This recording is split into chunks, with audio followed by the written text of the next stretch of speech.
Welcome to the Grand Theft World podcast, hosted and sponsored by GrandTheftWorld.com. It is January 22nd, 2023. This is episode 116. We're going to talk about a whole bunch of stuff that happened, but I'm going to tell you about this first story because you're going to think it happened last week. We talked about the little Fed Corvette and the Biden documents, classified documents, handled very differently than Donald Trump's classified documents. So this past week, they found more, and they raided the current president's house. Not a raid like Mar-a-Lago, more like sent some people over in suits and ties, and they found 6 more sets of classified documents. So there's a whole lot happening on that front. It just shows the well, if the FBI had to do that to Trump, now they're going to have to do the same thing, right? Equal justice under the law is what we should hold, especially this non-elected rulership to. We now know the discovery of classified documents in Biden's possession occurred before the midterms. Was the story held until after the election? Fox and Friends hosts are curious. Paul Rove told me on Saturday that they had CBS had the story in the fall. They had it in November, and they held it. Why did they hold it? Who convinced them to hold it? Since when do you hold a story like this until January? And then NBC finds out about the next tranche that was found. Right. So these are 2 outlets pursuing a story, and they seem pretty exercised in the press room too. If that is true, then NBC and CBS, if they knew before the election, they both helped the Democrats. And that needs to be an investigation. This whole debacle is built on a mountain of lies. Here's the White House press secretary assuring us the search was complete. They completed the search. The search is complete. He is confident in this process. You should assume that it's been completed, yes. After the search concluded last night. And then what do you know? Even more documents were found. So CBS suddenly decides to act interested in the story again. Friday, did you or did you not know about the additional 5 pages? I literally just answered that question. But I missed it, so is it yes or no? Well, I mean, you're not too far sitting next to her, so I was very clear. I provided the information. Even CNN hack Oliver Darcy is now catching up with the rest of us, finally admitting KJP is just the worst. In his Reliable Sources newsletter, he says White House reporters are exasperated with Jean-Pierre and do not believe she is well equipped to handle their inquiries. CBS has desperately tried to minimize the Biden classified documents. American Greatness points out the network had former federal prosecutor Scott Frederickson working as a commentator on the first Biden classified document revelation, arguing there is a difference in intent between this case and the Mar-a-Lago saga. I guess just never mind Frederickson was a regular donor to both the Biden 2020 campaign committee and the Biden Victory Fund. No bias there. Davos has been going on this past week. Now, Elon Musk came out last week and controversially rather said Davos is an unelected world government that's dictating the future of the planet.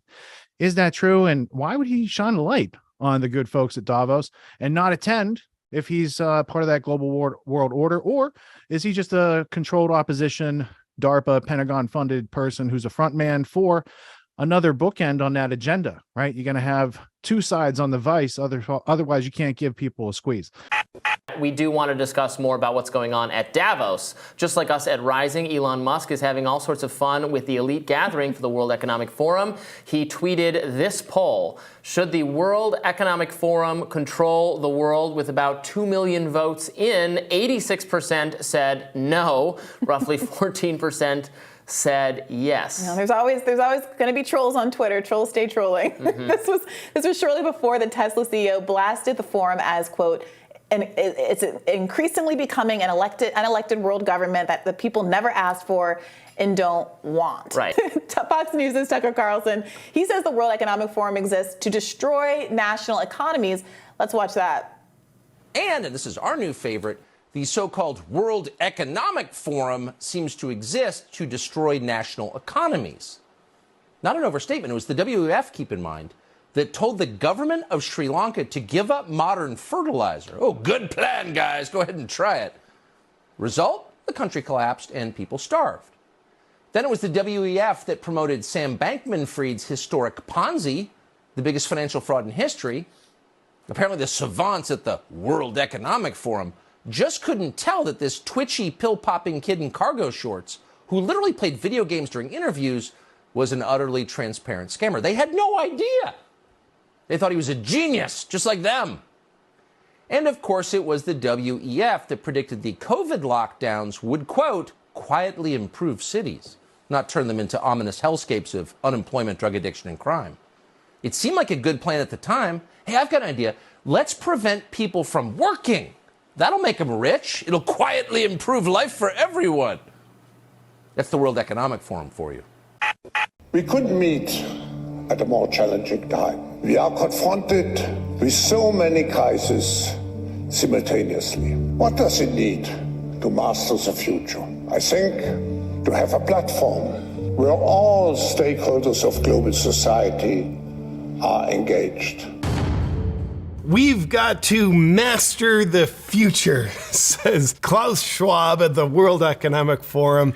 Man, this guy's great. And right now, as we speak, they're holding the yearly totalitarian Olympics in Davos, Switzerland, where the World Economic Forum brings in all the elites around the world and elected leaders. And Klaus Schwab, the most unelected leader the world has ever seen, that for some reason seems to lead all the elected leaders that are pretty corrupt. With the World Economic Forum, here's the decisions we're going to make about how people are going to live their lives now and into the future. We have to master the future, says Klaus Schwab. Welcome to the JP Reacts channel. I get a little hyped up about anything having to do with the World Economic Forum. But given the World Economic Forum is going on this week, I wanted to hit some of the key highlights that are being generated in Davos as we speak. Before we get into those, we just have to say, like, wow, these people gathering at the World Economic Forum, they seem like good guys, don't they?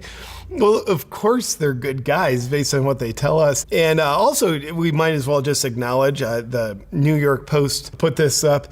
Prostitutes charge Davos attendees $2,500 a night as sex work demand booms. So I've read other reports about the amount of sex workers, prostitutes that these corrupt elites go through during this week in Davos, where actually sex workers, they'll actually fly in, and apparently all the sex workers are completely booked out because these honest, altruistic, good, wholesome, moral elites need to bang a lot of prostitutes while they're there. Al Gore himself showed up. At 74 years old, Al Gore is as awkward, synthetic, and weird as he has ever been since 8th grade to now. Such a perfect description of Al Gore, which, by the way, thank God, Al Gore predicted an inconvenient truth, which conveniently had no truth in it. The world, much of the world's going to be underwater by 2016. Is it 2016 yet, or was that 8 years ago? Doesn't matter. 5 years ago, to be exact. No, I'm not good at math. It's probably 2016, 7 years ago. Not a very good predictor, Al. Though at this point, he's much, much richer thanks to Google stock. Ever notice how the richer people get, the more they seem like Bill Gates? It's not your imagination. Al Gore single-handedly proves that theory. Here he was today. Look at the xenophobia and political authoritarian trends that have come from just a few million refugees. What about 1 billion? We would lose our capacity for self-governance on this world. We have to act. I think Al Gore and Greta Thunberg went to the same school of public speaking. And it wasn't like how to do public speaking, it's how to do public yelling at people. Always angry, always shouting. Fatter but still grumpy. Chairman Schwab, I'm from Japan. May I ask you for... I'm from Japan. Yeah. And may I ask you for a comment? No, we're on our way to the next thing. We're a bit late. I can just walk with you and then ask questions. I think we're gonna rush actually. But thank you. Thanks very much. Which media are you with? I am an independent journalist from Japan. No, thank you very much. Yes. I have to ask. Thank you. We also have former New Zealand Prime Minister Jacinda Arden has had to step down. Now, you might remember her from COVID lockdown, tyranny, despotism, sequestering of her own citizens, putting them in quarantine camps, acting very much like a stooge from World War II. So we're going to semi-celebrate her resigning, but also, she's just going to work for BlackRock. So she's moving on up. She's not getting punished. She's getting rewarded for her actions. But after a challenging 5.5 years in office, Arden says her time is up, that she has nothing left in the tank, quote unquote. This summer, I had hoped to find a way to prepare not just for another year, but another term, because that is what this year requires. I have not been able to do that.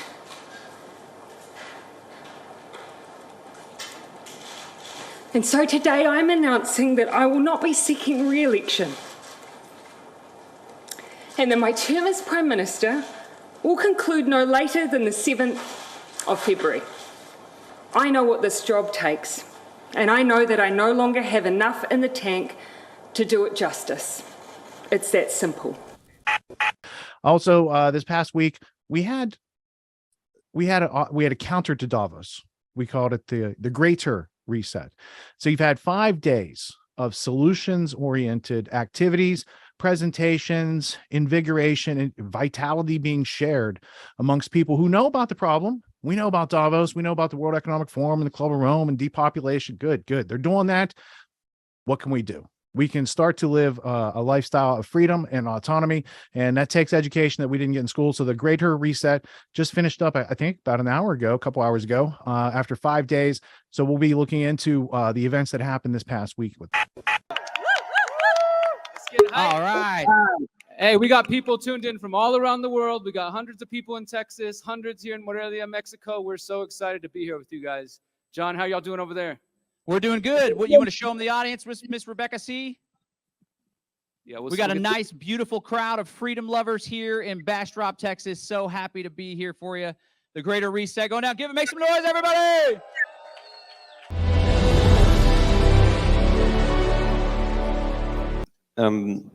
What I'm going to show you here real quick is you could just have to click through the left side of this real quick, Derek. So there's the existing paradigm, which we call sustainability, which basically the idea of sustaining the status quo for as long as possible. That's where the root of the word comes from, to sustentare, which is Latin for drag something out, right? And you're basically trying to reduce the negative impact, ideally to zero, right? That's the idea of sustainability in a sense. And now let's look over to net positivity. And for you, Derek, there's a point where it just looks exactly the same on the lower end, so maybe stop there for a second.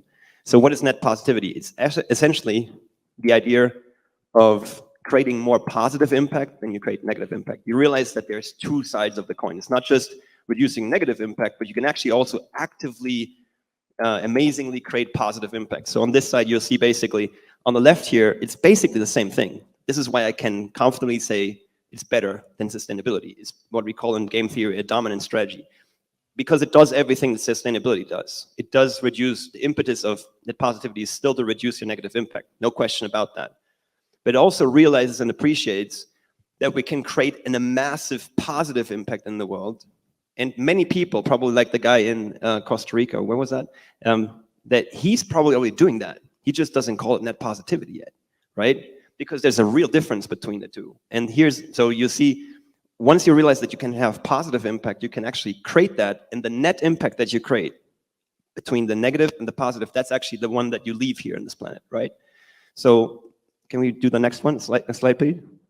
So what's the point here? The point is that one more pen back, please. Yep, that one. So sustainability basically tells you implicitly, and hidden, it says you're the problem. You're creating the problem. You're all creating the problem. And also, what you should do, and it's the only thing that you can do, is reduce your impact, right? And net positivity is exactly the other thing. It's exactly the other side of the spectrum. It says, you're the solution. You can create the solution. You are actually totally capable of creating positive change. And what you should be doing is not minimizing yourself, like become a carbon-free future, right? But actually, you should maximize the impact that you can have. Just make sure it's positive, right? So this is the core difference. This is fear. This is love. Steven Crowder went to war with an unknown opponent but it became later known in that day. It's the Daily Wire. So now we have two epic freedom fighting organizations at war in a very public way, disclosing contracts and recording conversations. And, you know, I'm not into the drama. I don't like to see freedom fighters fighting with each other. I'd rather see them aiming their mental capacities at the folks at Davos and some of the other real problems creators in the world. But I think there is a lot to be learned. And I think that these things, if they were learned, these types of situations wouldn't be going on. So maybe it's like the rite of passage that has to happen. I think it's going to be really informative for people who create and influence on YouTube to understand some of the machinations behind that whole drama. Crowder does a video.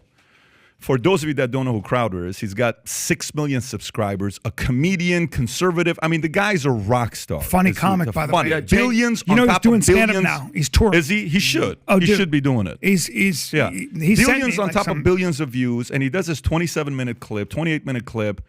And when you're watching it, you don't really know who he's talking about, but he's upset about a contract. And everybody's like, well, is he talking about these guys? Is he talking about those guys? He's with the Blaze. Is it the Blaze? Is it this? Is it that?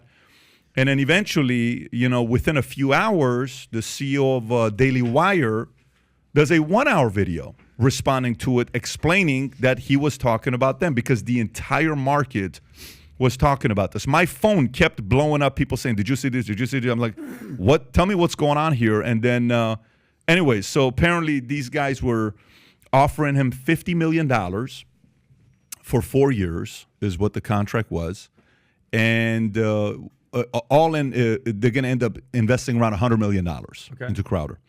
But it would be him having to move everything with them, responsibilities of 190-something episodes per year. If you miss one, it's this much. If you get a strike, it's this much. All these different things that's in there, which, you know, one side is like, well, that as a business owner, you have to have that. The talent is like, well, you know, I think I'm worth more. You should pay me this. You should pay me that. But it all got public, and there's a lot of different, you know, some are saying, why did he do it public? It should have been private. Some are saying, good that he did it. There's so many people in the talent space that, you know, want to have this be known because sometimes talent gets stuck. Like, you know, back in the days, rappers or singers that would get on the contract, and then boom, they're like, you own this, you own that. And it was, you know, a lot of people Sony had an issue with that when Michael Jackson one time got up and called that, you know, Tommy Mottola. I don't know if you remember that or not. Oh, yeah, 100%. There's a bunch of this in that space. So we're going to see what happens next with this. But these are two big names you're talking about. But before we can get into any of that, we'll have a special guest, Jay Dyer, tonight. We'll also have a feature from his appearance on the Timcast IRL from Friday night.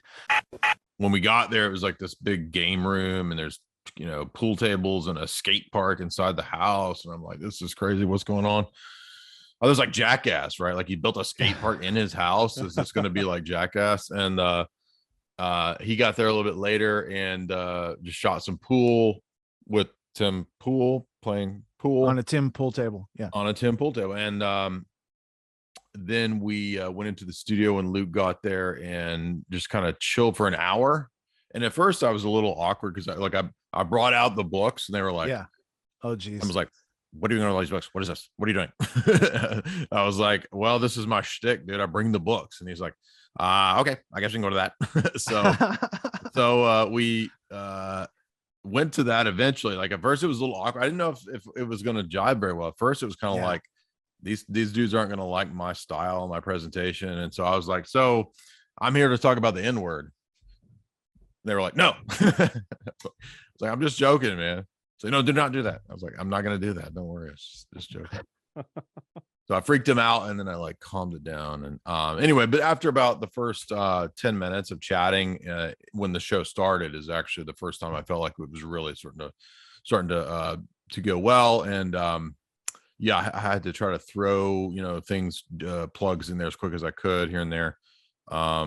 But yeah, I mean, it's a fast-paced show, and I went in knowing that it's not interview, it's news commentary. So everything's got to be boom, boom, boom, boom, boom.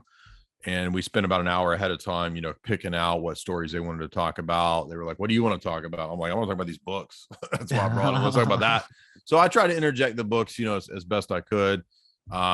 So I was glad, like I said, Luke kind of backed up a lot of the references. Ian seemed to be really engaged in the first hour when we were talking. He was really into the philosophy and, hey man, that's cool that you study philosophy. Let's get into that. Maybe we can do more shows down the road. So seemed to have a really good response, and they seem to want to, maybe do some more shows down the road. So let's get on with Kickoff. Luke Radowski from wearechange.org, bestpoliticalshirts.com. And he's going to give you a little summary of what the globalists have been up to this week in Davos and more. Faces in the crowd tonight. A lot of familiar faces in the crowd. Familiar, of course, to Jeffrey Epstein's pilot. I see you. Yeah, a few of you have been to Epstein's Island. Don't be bashful. Pretty much everyone here tonight flew in on a private jet, as per usual. I will say, everybody in this room probably released more gas than Klaus Schwab's stinky ass. Klaus, I see you over there, Klaus. Also, we got our man of the hour tonight, Idris Elba. Everybody big round of applause for Idris Elba. Idris Elba, yeah, I guess because you couldn't get to be James Bond in the movies, I figured you just come and hang out with some real-life supervillains. I'm not sure if Idris Elba, if you're getting paid to be here tonight, or if your payment is Klaus Schwab just letting you see your family ever again. It's funny because it's true. And who would have thought the Davos group doesn't like comedy?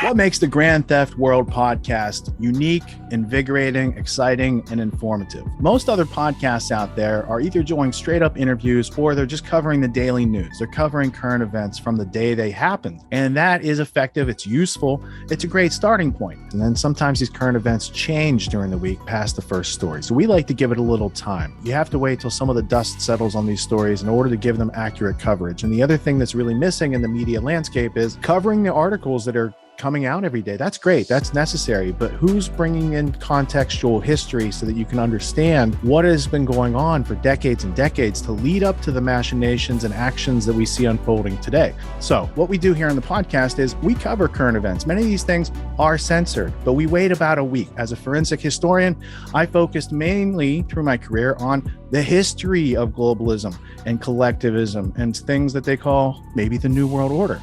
There's a lot of facts to these sort of circumstances, groups, events, activities, working groups that they've had over time. So for Grand Theft World listeners, we not only break down the current events, most of which that are censored during the week, we provide you with contextual history, we give you the source notes, the references, we do deep dives, and this really empowers you with an understanding of context and history so that you can make more informed decisions in your life. There's also a community, a membership where you guys can actually ask questions and we can get into the show and share evidence.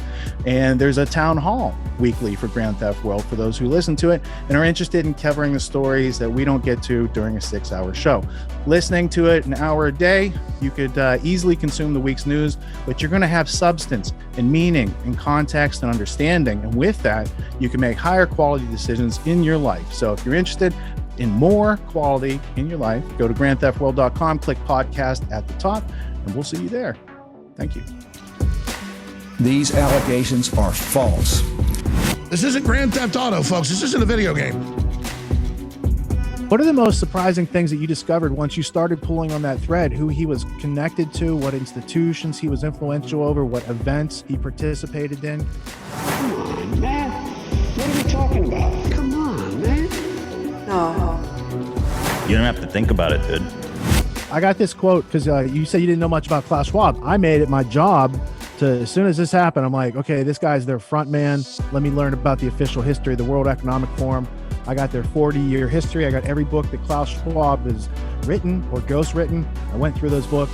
This is one of the most interesting passages. Come on, man. Come